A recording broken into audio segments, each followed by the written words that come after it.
over here, huh? I heard this is the biggest cypher in New York City, right? Where my man Steve? Where's Steve at? Good morning. Grind music, bitches. Hey. Good morning. Hey. Oh. Good morning. From the home of the ghosts, water plugs and wokeness, water bugs and roaches, drugs and overdoses. How you approach this Philly is where the dope is. My uncle's Reds and Willie is still the goldsmiths. So this is kind of a full circle moment because back in this past January, I was hanging out with my friend Ribsy. Shout out to him, subscribe to his channel, all that jazz. We were hanging out at this place called Photographica in sort of Midtown, and it was sort of this like art history museum, and they had this 4-floor exhibition of hip-hop photography throughout the decades. And in 2023, hip-hop just turns 50. So back in 1973, New York City was the birthplace of this huge art form that is probably the most popular genre of music today. But let me tell you, I was geeking out at this Photographica exhibition. It was insane, and all of those photos, if you did miss it, are present in this book called Contact High, and it's still available. You could get it on Amazon or any book provider, platform, whatever. The history of hip-hop culture and the movers and shakers of the industry throughout the years, all documented so artfully, tastefully. I could go on and on about this, but this video is not about that book or that gallery. Throughout the entire summer, there have been so many Hip Hop 50 events, like the organized ones with Wu-Tang, and I think Black Star had one too. And then there were the independent ones from like Instagram accounts and like through their followers, so on and so forth.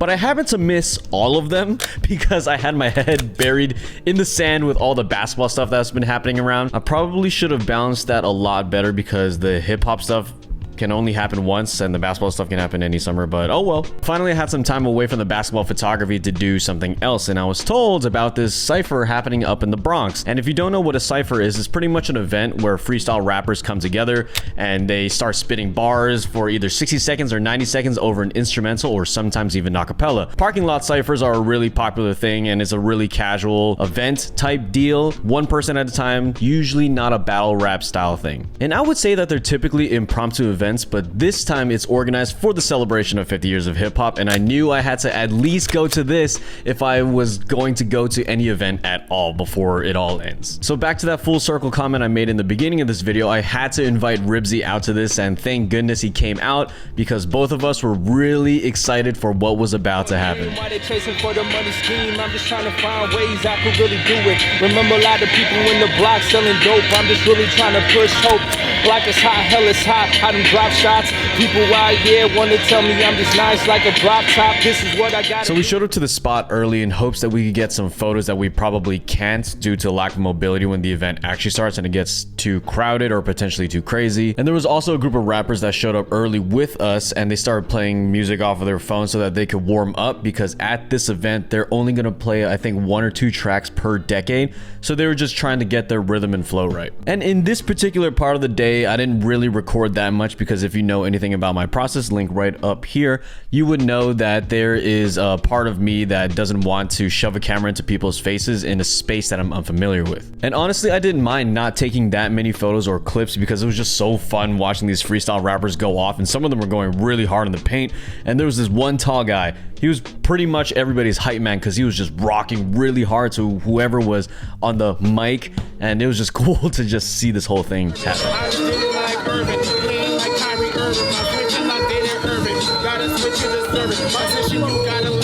Thinking I ever living, I'm thinking you gotta switch it. Okay, you wouldn't listen. I did it and on my driving. Okay, I did 2 times and I'm listening. You better hide it. My life, you better ride it. Back to stages, back to the wages. Okay, you wanna live it. Take it easy. I'm really doing the opposite. I'm really into the beast mode. Putting you into the cease mode. X, up, down, all one. I am really the cheat code. Money, I'm Dino. I done take them to the rooftop. Get your roof pop, que lindo.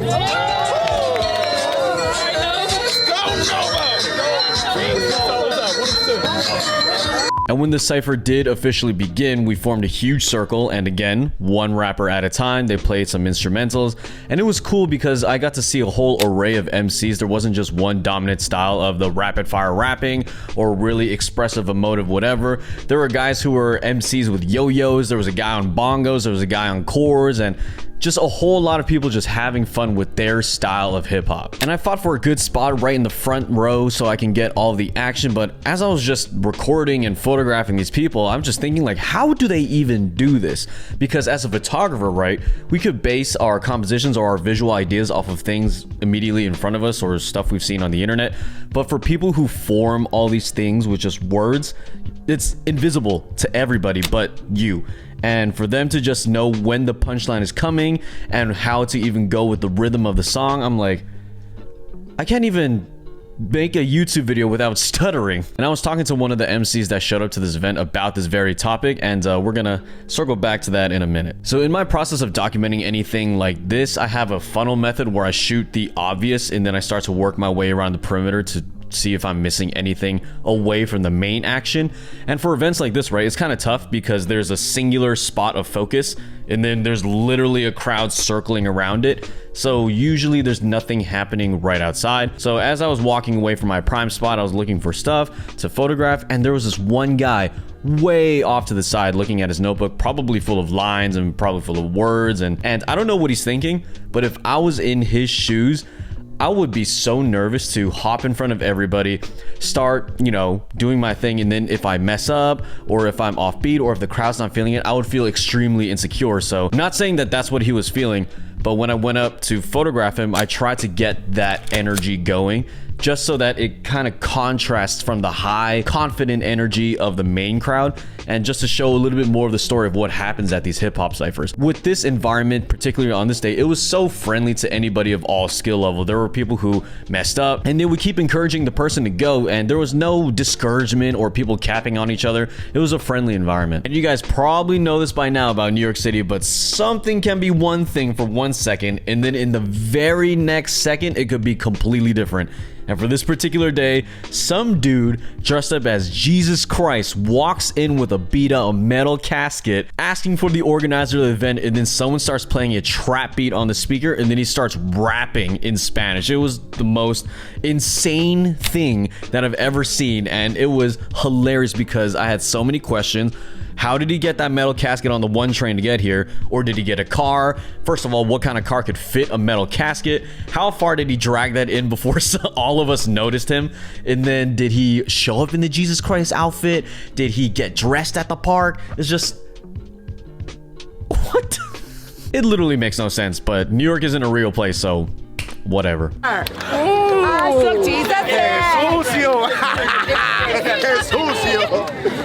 Dios te me bendiga, mi amor, amén. Que Dios te sane, que Dios te cure todas tus enfermedades, todas las enfermedades. Que Dios te bendiga a ti, a tu familia, a los niños, a todo el mundo. Que Dios te libre de todo mal y que Dios obre bien por ti. Todas las almas que nos reunimos aquí hoy. Amén. Yo no sé tanto español, un poquito más. Pero dile, amén. It's going down in history, you hear me? So this event was pretty cool. It was amazing to see so many different types of people, which isn't a surprise in New York City, but so many different types of people come together and spontaneously do something extremely organized. They said, be here at this time, at this spot, and bring the vibes, and that's exactly what people did. So I was surprised. And you know, I was saying this to you earlier, like, so many bad things happen in New York City, and it's always in the news, and those get reported like that. This isn't gonna get reported on. No one's gonna know that this happened. At least, you know, not on national TV or citywide TV, but it was a beautiful thing. And this is the kind of thing that people need to know happens in New York City, because it ain't happening anywhere else. And for the 50th anniversary of hip hop, you know, big deal in New York City. It's amazing to see people just put together this random event. And there were some talented people out there. But no, this was fire. I'm very happy I came through, and like stuff like this is what makes me proud to be a New Yorker. So I'm happy that you got it on video because people need to see this. I'm sugar little baby. I'm Ari, you gon' be taken. It's like you wanna go shake it. Damn, I don't even wanna be bacon. Good like you wanna go breaking. Every single time I'm not Jamaican. I'm Africano. Every single time they wanna go tell me what you be saying. I don't wanna talk, little boy, I wanna go back sound. Every single time on the mix around. I don't like you, but they liking my sound. Something. Yo, that was crazy, bro. My name is Kema Daniel Oton, born and raised in Brooklyn, New York. moved around a few places between upstate and Nigeria. I came back, I'm here, forever in New York. I've been doing freestyle rapping for about 12 plus years. Gradually of small bits of where it started off kind of whack, and then it's just like, it started progressing to where like, I start saying a little bit of crazy things, to start trying out different stuff, to where like, I try to like, get more of a reactions and then start bringing in like different type of references of like stuff I watched or things I grew up on, and that's how I like go about it. Anime, I watched a lot of like 90s shows and just like a lot of cartoons. I want to say this because I watched this and I lived about that life, or just like watching it. Do you think that the shows and the content that you grew up on helped develop your lyricism or the character that you like build when you start rapping? I believe it like helped my character most definitely. And like the lyricism part, that was more of a, I would like read a dictionary, I would write out words, I would like jot it down in a journal of seeing like what word rhymes with that, if I could say that word, if it's a bigger word, if I could like memorize that word, and even if I could like use that word in any way, like organically, and if it comes out, it comes out, if it doesn't, it doesn't. How long would you practice per day? Per day, I would say 4 hours, 2 hours here, another 2 hours here, 1 hour before I go to sleep. That's crazy. So when I was watching you guys do your thing, it like didn't make any sense to me how you guys have this really vast verbal imagination. Because for me, right, like I'm a photographer of like X amount of years and doing this, visual imagination is my strength. But for like verbal imagination, like what kind of zone, if you could describe it, what does it feel like when you're coming up with like all these bars on the spot? It's kind of nerve-wracking because you're just like, I'm sort of kind of seeing if anyone would like get the reference, or if anyone got the bar, or if the bar went too far off their heads. And it's just like, oh, that was a good bar. And then it hits and then realize, okay, yeah, that sounded good. So I feel like every time I say something or any artist says something, it's just like, it's more for the people around them that will like, let me not say something weak, but at the same time, I shouldn't care if it's not good because I know what I said and I don't know how I meant it, and it will hit later if they hear it again or harder. It's a nostalgia for them because it's like, I can't believe this person said that. Oh, yeah, okay. I can't believe like he mentioned this, or anytime it's like sports related or anything like that, I'm like, yes, I'm glad you got that reference. I'm glad you got that Babe Ruth reference. I'm glad you got it.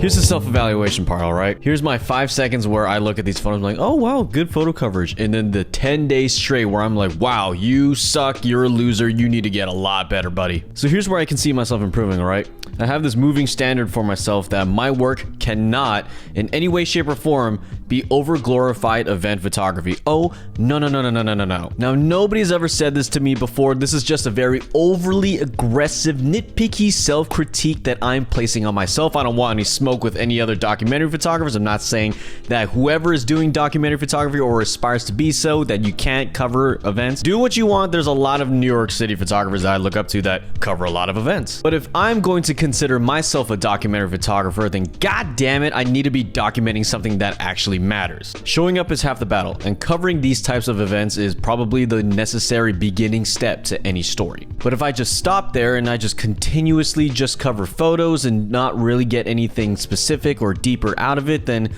that's a zone that I really don't want my work to be in, to be honest. So something that I can work on for sure is to think less, and that's gonna allow me to work faster. And some of you might be thinking that I work fast enough. And yeah, I would agree in the act of making the photo. The whole part of that is locked down, is where I want to be.